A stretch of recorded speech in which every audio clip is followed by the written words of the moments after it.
Hello students, अभी हम लोग पोलर कोऑर्डिनेट को स्टडी कर रहे हैं। पोलर कोऑर्डिनेट का बहुत सारा लेक्चर वीडियो देख चुके हैं। उससे अब हम और प्रोसीड करते हैं, कुछ और उसकी कॉन्सेप्चुअल बातों को समझते हैं। मुझे ऐसा लग रहा है कि इससे पोलर कोऑर्डिनेट को अगर आप समझ जाएंगे तो पोलर कोऑर्डिनेट में कभी आपको प्रॉब्लम नहीं होगी। तो इन चारों पॉइंटों को हम कॉन्सेप्चुअली समझते हैं कि कौन क्या रिप्रेजेंट करता है। ओके, चार पॉइंट आप देख रहे हैं, चारों का एंगल भी वैरी कर रहा है, मतलब कि वेक्टोरियल एंगल भी वैरी कर रहा है, और चारों का रेडियस वेक्टर भी वैरी कर रहा है। बट मैग्नीट्यूड वाइज अगर हम देख रहे हैं तो वो नहीं चेंज हो रहा है। बट अगर साइन के अकॉर्डिंग देखें तो आर जो है वैरी कर रहा है। अब ये जो चार पॉइंट आप देख रहे हैं ना, ये सब क्या है? पोलर पॉइंट है, क्योंकि इसका जो कोऑर्डिनेट दिया हुआ है तो आर, और सेकंड वाले में देख रहे हैं हमने डिग्री लगा हुआ है। तो डिग्री जो है एंगल को मेजर करने का यूनिट होता है। ऐसा यूनिट तो नहीं है बट यूनिट है एंगल को मेजर करने का। इस आधार पर हम ये कह सकते हैं कि सब ये पोलर कोऑर्डिनेट है। तो सबसे पहले इन सारे पोलर कोऑर्डिनेट्स को हम लोग समझेंगे, और जब इस पोलर कोऑर्डिनेट को हम समझ जाते हैं तब देखते हैं इससे क्या कंक्लूजन निकलता है।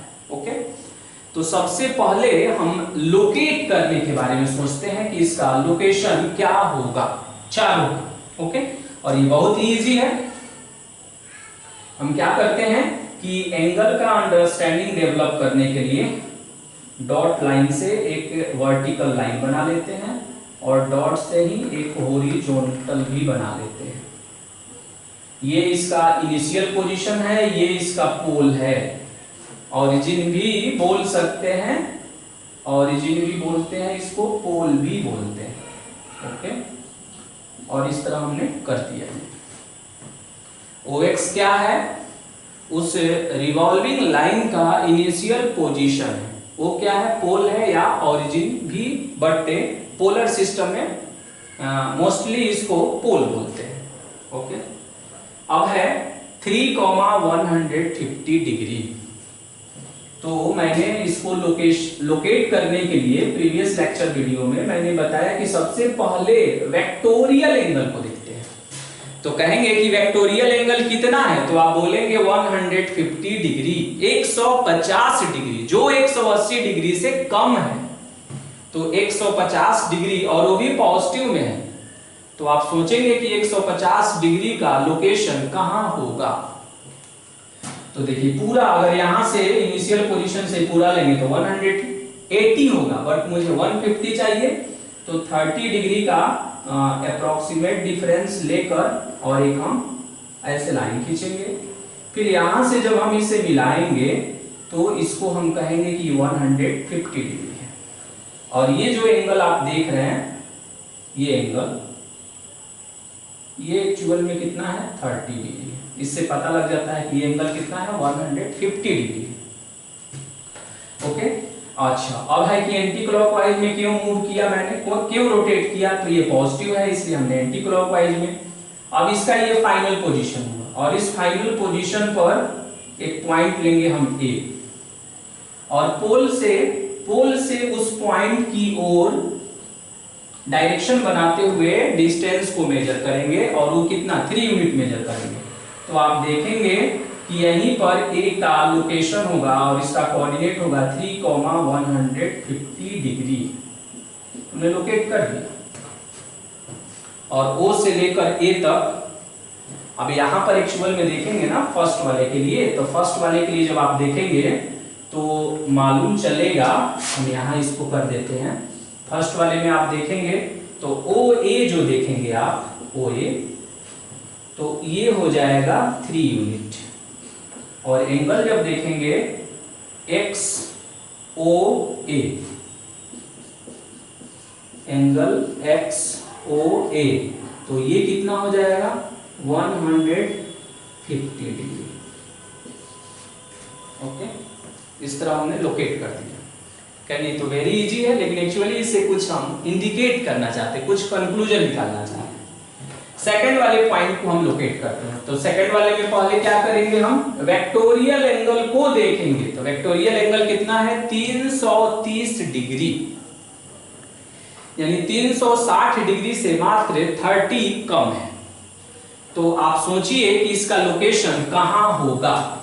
मुझे ऐसा लगता है कि इस लाइन को जब आप प्रोसीड करेंगे ऐसे ऐसे, तो ये एंगल 30 डिग्री है, तो ये एंगल भी यहां से लेकर यहां तक ये 30 डिग्री होगा।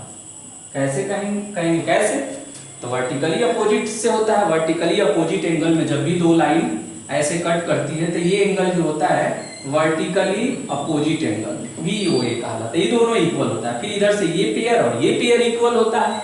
हिंदी में इसको आप शीर्षाभिमुख कोण बोलते थे। तो उस आधार पर हमने देखा कि ये जो एंगल है 30 है, तो ये भी 30 हो गया। अब आपसे कहा जाए कि ठीक है 330 डिग्री का एंगल बनाइए।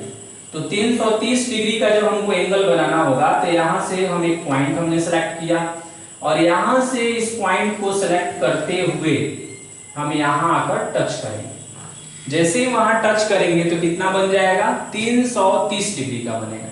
एंटी क्लॉकवाइज डायरेक्शन में हमने मेजर किया तो पॉजिटिव होगा। ओके, हम पहुंच गए यहां। हम इसके फाइनल पोजीशन पर एक पॉइंट सेलेक्ट कर लिया।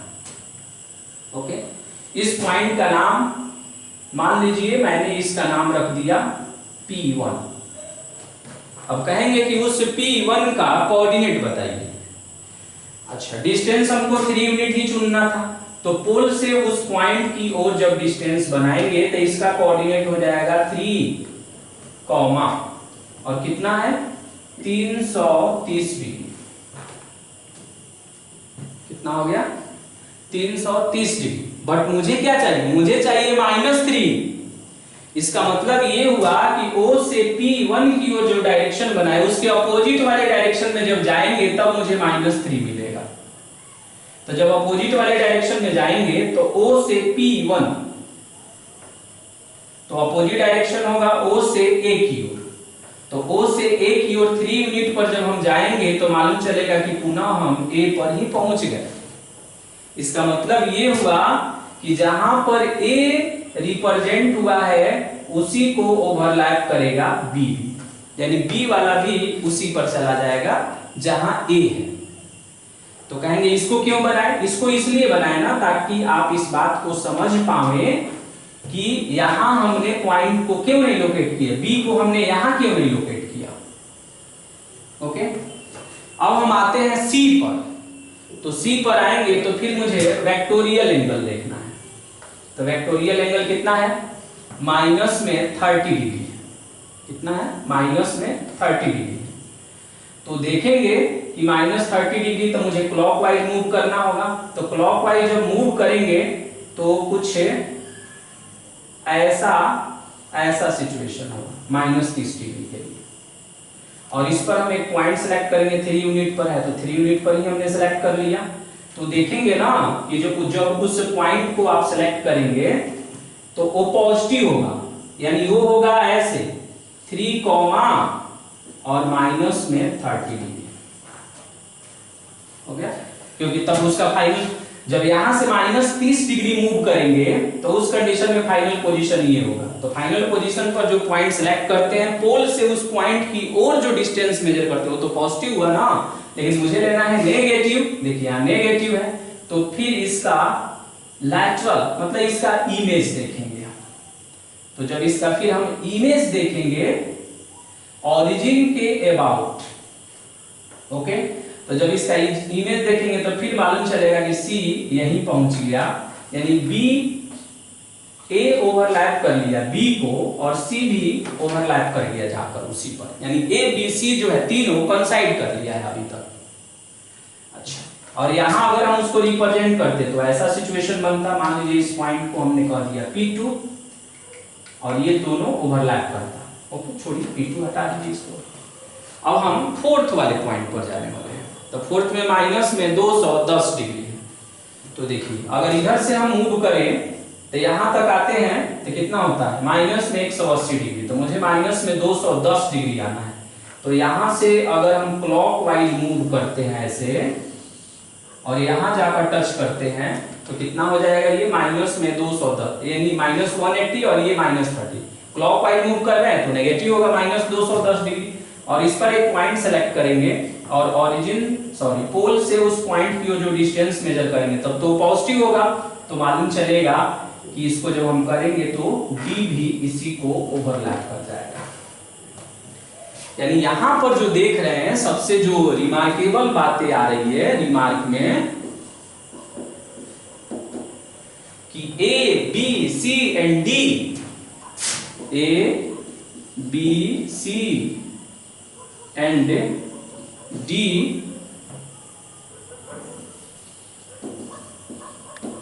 कंसाइड ईच अदर।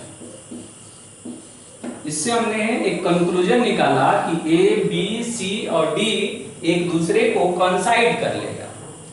तो फाइनली कंसाइड कर गया, यानी हम कह सकते हैं कि ए बी सी और डी देखने में तो डिफर लग रहा है पोलर कोऑर्डिनेट में, बट चारों एक ही चीज को रिप्रेजेंट करता है, यानी चारों एक ही पॉइंट को रिप्रेजेंट करता है। यानी जहां पर होगा ए वहीं होगा बी, वहीं होगा सी और वहीं पर होगा डी। आप कहेंगे इस बात को आप कार्टेशियन में कैसे दिखाएंगे, कार्टेशियन में कैसे दिखाएंगे कि चारों एक ही पॉइंट को इंडिकेट करता है। ओके, तो देखिए अब हम चारों को आपको दिखाते हैं। ए का कोऑर्डिनेट कितना है 3,150 डिग्री। एक्स का वैल्यू निकालिए, क्या यूज करेंगे r cos थीटा, तो 3 cos 150 डिग्री, तो 3 cos 150 डिग्री होगा माइनस में √3/2 और ये होगा 3√3/2 y 3 sin 150 डिग्री और sin 50 डिग्री 1/2 होगा और ये हो जाएगा 3/2। और यहां से अब हम कहें कि उसको कार्टेशियन में बनाइए, स्टार लगा दिया हम, तो कार्टेशियन में x, y करके बनाते हैं, तो माइनस में 3√3 y में 2 और ये बन गया 3/2। ओके, अब देखेंगे कौन से क्वाड्रेंट में गया है, तो x नेगेटिव है और y पॉजिटिव है, सेकंड क्वाड्रेंट में गया है Q2 में। सेकंड वाले को हम लोकेट करते हैं, तो सेकंड वाला पॉइंट है B और उसका कोऑर्डिनेट है -3,330। तो फिर यहां से हम x निकालेंगे तो -3 और cos हो जाएगा 330 डिग्री। फोर्थ क्वाड्रेंट में है तो फोर्थ क्वाड्रेंट में cos नेगेटिव होगा, तो 3 और ये हो जाएगा √3/2, तो ये हो जाएगा माइनस में 3√3 और y में 2। फिर यहां से y निकालते हैं, तो बताइए y कितना होगा, y हो जाएगा माइनस में 3 और sin 330 डिग्री, तो -3 फोर्थ क्वाड्रेंट में sin नेगेटिव होगा, -1/2 होगा उसका वैल्यू और ये होगा 3/2। फिर देखिए, फिर यहां से अगर हम कहें कि b कोऑर्डिनेट तब बताइए कितना होगा, तो आप देखेंगे कि b का कोऑर्डिनेट जब बनाएंगे कार्टेशियन में तो ये हो जाएगा माइनस में 3√3 और y में 2 और ये हो जाएगा 3/2। फिर आप देखेंगे कि भी सेकंड क्वाड्रेंट में है और ये वैसा ही है जैसा a का कार्टेशियन कोऑर्डिनेट है। ओके, 3 में देखते हैं तो c है और c का कोऑर्डिनेट कितना है -3 और कॉमा में -30 डिग्री। c का कोऑर्डिनेट हम जान गए। अब हम क्या करेंगे ना कि अब फिर हम x का वैल्यू निकालेंगे, तो x का वैल्यू निकालेंगे तो r cos थीटा, तो r हो जाएगा माइनस में 3 और cos और ये हो जाएगा माइनस में 30 डिग्री, तो -3 और cos पर माइनस का कोई प्रभाव नहीं पड़ता है और ये √3/2 आएगा, माइनस में 3√3 और अपॉन में 2 आएगा। अब हम y निकालेंगे तो r sin और माइनस में 30 डिग्री, तो r का वैल्यू कितना है यहाँ -3 है, तो -3 और इसका वैल्यू देखेंगे माइनस में 1/2 आएगा और ये आएगा फाइनली 3/2। फिर वहां से पॉइंट बनाएंगे c, तो माइनस में 3√3 और y में 2 और ये 3/2। देखिए इसका भी कोऑर्डिनेट फिर वही आया और कौन से क्वाड्रेंट को बता रहा है, तो ये भी Q2 वाले क्वाड्रेंट को बता रहा है। तो A का कोऑर्डिनेट यहाँ हमने निकाला, B का कोऑर्डिनेट यहाँ हुआ, C का कोऑर्डिनेट यहाँ हो गया और फोर्थ में अब हम निकाल लेते हैं डी का कार्टेशियन कोऑर्डिनेट। तो डी का कोऑर्डिनेट है 3, माइनस में 210 डिग्री। अब हम जब x निकालेंगे तो r cos थीटा होगा, तो 3 cos और माइनस में 210 डिग्री। तो ये हो जाएगा 3 cos पर नेगेटिव का कोई इंपैक्ट नहीं पड़ता है, लेकिन है ये थर्ड क्वाड्रेंट। तो थर्ड क्वाड्रेंट में cos क्या होता है, नेगेटिव होता है, तो माइनस में √3/2 आएगा। तो माइनस में 3√3 और बाई में 2। फिर y निकालेंगे तो 3 sin और माइनस में 210 डिग्री। इसमें माइनस बाहर चला जाएगा और 210 का वैल्यू भी माइनस में 1/2 आएगा और देखेंगे ये 3/2 आएगा। और फाइनली आप देखेंगे कि d का जब हम कोऑर्डिनेट लिख रहे हैं तो फिर यही आ रहा है, माइनस में 3√3/2 और कॉमा में 3/2।